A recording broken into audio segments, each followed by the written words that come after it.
the 2008 financial crisis. And this is on the Federal Reserve site. This is all over the news. You can type this headline and you'll get mainstream news with this headline. Update, collapse is coming. Unrealized losses at U.S. banks are 7 times at least, because they hide a lot of them, higher than the 2008 financial crisis. So you understand what that means. It means the banks have already gone belly up. The public just hasn't been told this yet. And so we don't want this to come true. But we have a responsibility to tell you it's already happened. Basically, the economy is a zombie. And now the big money's pulled another $70 billion out in just the last few weeks. So the rush to the exits has begun.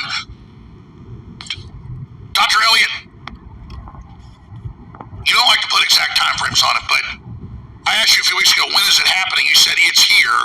You said, I expect it to begin the next few weeks. I don't see how long this can go now without it becoming just household information. Yeah, I don't either. When we talked about that a few weeks ago, it's like, okay, I think it could happen before the election, which is 15 days away. But I think certainly by the end of the year, you're going to see something big, whether it's a black swan event, whether it is a big bank failing. And this movement in silver will cause one of the big banks to fail. And I think probably, I don't know which big one, but there's 5 of them that I would be very suspect with: JP Morgan Chase, Bank of America, HSBC. All of these have massive amounts of silver shorts. And I think this is why Putin is behind it and buying silver, so it causes the price to go up. But when you look at it, that's the immediate, right? When you look at the more of the long term, and you hear Kamala's talking points about how Bidenomics is great and they're happy with Bidenomics. It's like, how could you be? Right? So look at this situation where I think we're going to have more withdrawals from banks than we have deposits. Total currency and credit derivatives now in the world, $633 trillion, Alex. $633 trillion. That's a lot of debt when that derivatives bubble explodes. All other network. Call Layim La Yahweh Ba'ashim Yahweh Shai Ba'ashim B'Kakwadash. Double honors to my apostles and elders of Great Millstone, and peace and salutations to the hopeful elect of Israel. All praises, honor, and glory to Yahweh Ba'ashim Yahweh Shai Ba'ashim B'Kakwadash. All right, shalom to you that may be listening. Okay. As you can see, man, this dollar is crashing. We don't got that much time with this dollar, expect something to happen, man. Expect a black swan event. Expect things to happen. Me and the brother the other day, we were just, I look back on the video, the live that we did, we were just laughing a lot of the time, man, laughing at the downfall of this place, man. All smiles, man. And we're rejoicing. I want to get a scripture, okay? Because this is going to happen. All this is going to happen. All this is going down, man. Okay? This is Psalm 73 and 17. It says, until I went into the sanctuary of the Most High Yahweh, then understood I therein, okay? Until we went to this sanctuary, okay? These scriptures, okay? Until the Lord started supping with us and letting us understand wisdom, okay?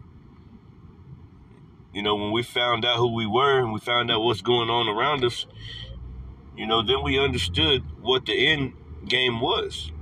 Okay, the Lord coming to save his elect and at the same time destroy Babylon the Great, aka America, man, and everybody else in it.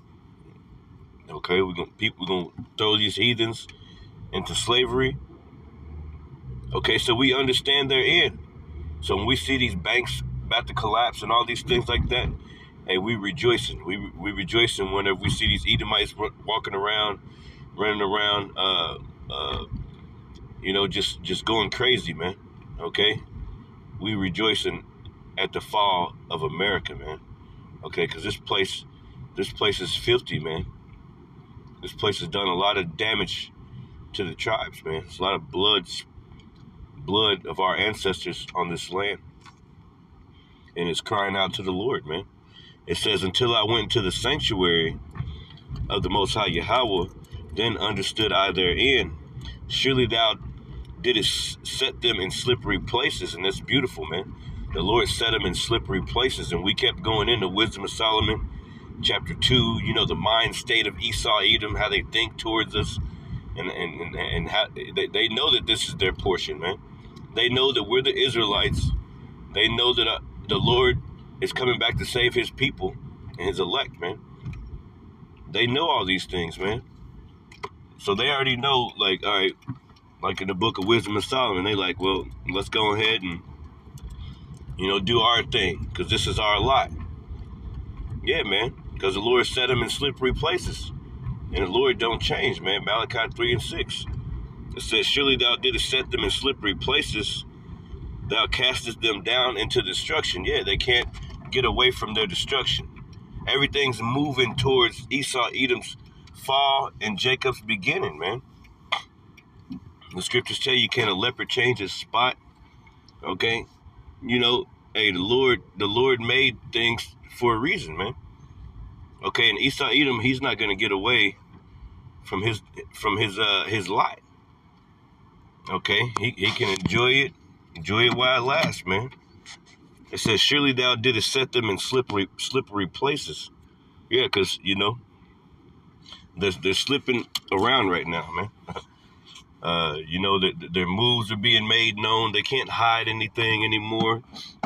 Everybody knows what they're doing all the time. Their tongue falling upon them all the time. He just a devil. He's getting exposed, man. Okay? And it says, thou castest them down into destruction. Yeah, those thermonuclear warheads, and before the nukes and laser beams from the chariots, this place is going to be destroyed, man, by civil war, a bunch of different things going on, man. The banks crashing, famine and hunger. Famine is hunger. Wit hiding itself. People fucking just insane. They don't even know what to do.